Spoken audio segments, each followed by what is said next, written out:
crowns on Sunday night. I got a feeling it's gonna be shocking. All the heels are gonna cheat, that's not fair. Seth Rollins gonna use a steel chair. Sam's to the left of me, I'm Adam on the right. Here I am, let's take a look at the news. Let's take a look at the news. First off, is Matt Riddle being encouraged to shoot on Goldberg by the WWE? WWE have signed a new TV deal, and we have some interesting details on Mike and Maria re-signing with the WWE. So, as I'm sure you are all familiar by now, Matt Riddle has had some pretty strong words for one Bill Goldberg, especially following his match against The Undertaker at Super Showdown. He tore him apart.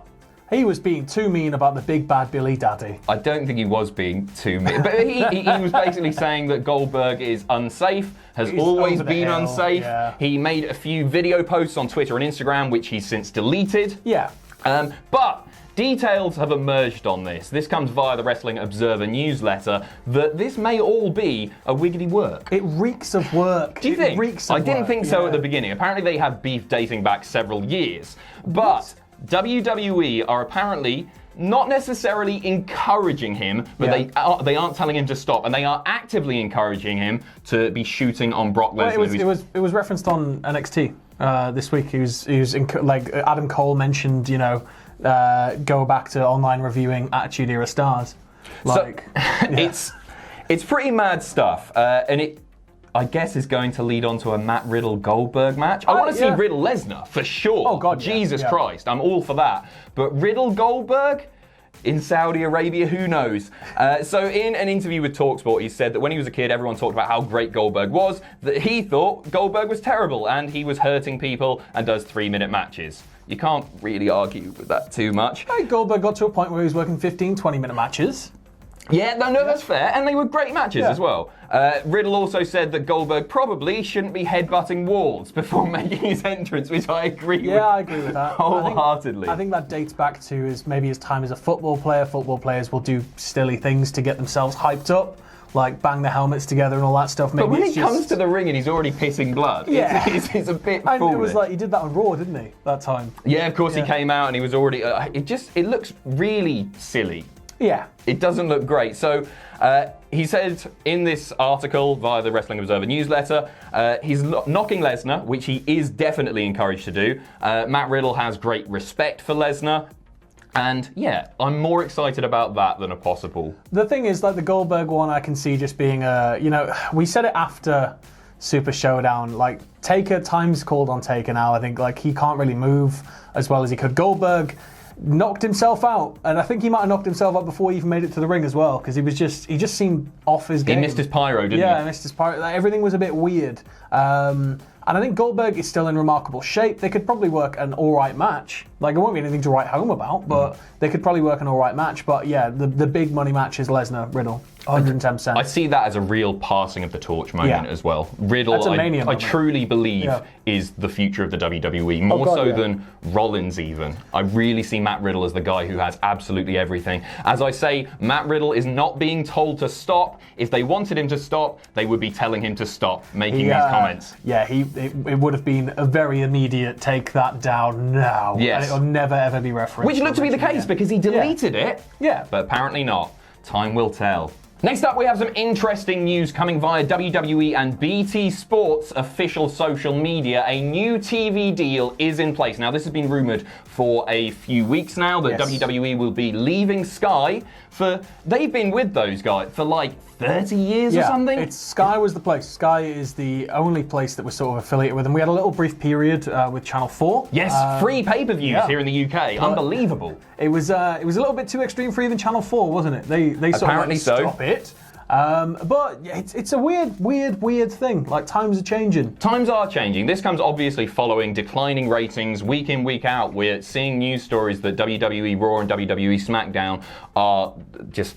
They're on it. They ain't going to get much better in the UK if they're going with BT Sport. Though. No, I mean, BT Sport is available to an approximate 1.8 million people. It's far fewer than Sky Sports. And everybody has Sky. Like, it's Sky, Virgin Media, BT are sort of the providers for sports. But, like, Virgin houses the Sky channels. I think you can get some of the European channels through Virgin, but like BT, it was, as far as I remember, when we were looking at like BT Sports and stuff, it was always so expensive compared to everything else. And as you said, it's available to much fewer homes. But they are doing, I understand, cut down versions of shows. Yes. Yeah.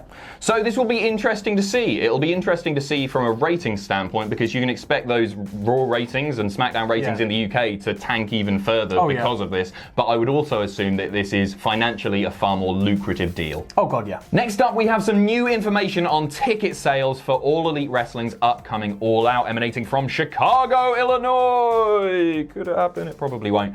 So this is really fascinating. We talked about this earlier in this morning's news video.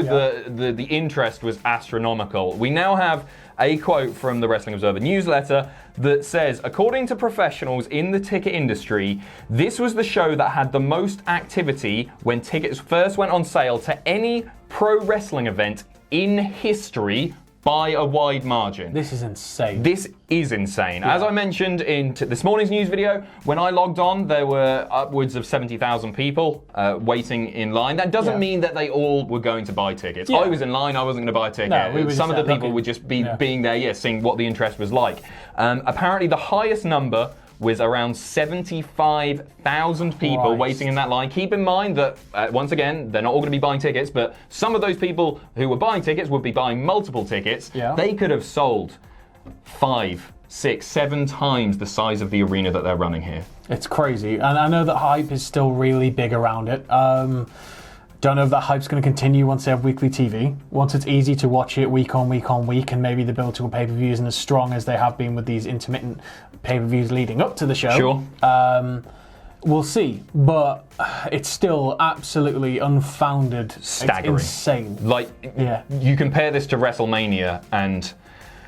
Man, like the ticket interest is just so much higher, and it's so refreshing. But with WrestleMania, you know it's like 100,000 seater stadium, so you know you got a bit of time. Tickets. They don't sell out like that anymore, do they? No. This did.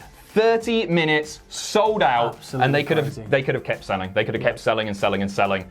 Can't wait for the event. Cannot wait. Next up, some rather curious news regarding Mike and Maria, who have just re-signed. Despite the fact that they seem to be incredibly unhappy in the WWE, they have signed new deals. These are not the typical 3-year deals. These are now 5-year deals as standard. We reported on this previously that new NXT talent were being brought in, and WWE they want to keep hold of them for as long as possible. So instead of the 3-year deals that were standard, they're now going for 5-year deals. This appears to be the case for the main roster too. I think this is especially interesting when it relates to 2 people who aren't especially on TV a great deal.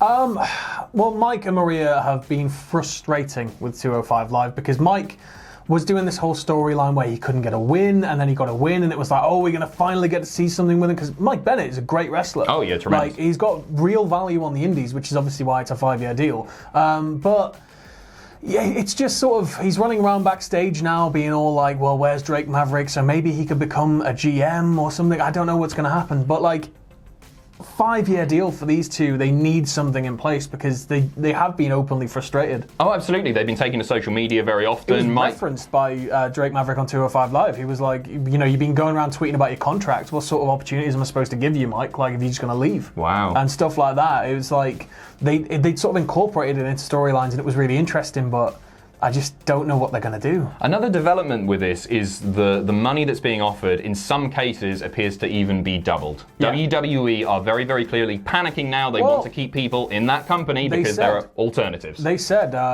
when it was way back when people were starting to jump ship and offers were being made and figures were flying around, that if you do receive an offer from another company, then they're prepared to as much as double it. Yeah. So Meltzer's done the math on this, and he said that even if they double everyone's salary, that's only 16% of TV revenue paying those salaries, whereas the standard in stuff like, well, sports, general sports, can be up to 50% of total TV revenue going to the talent. 16% is not a big number at all. It's what pyro budget gone for Fox. Yeah, right? Unbelievable. Why do you want more money when we're going to have explosions?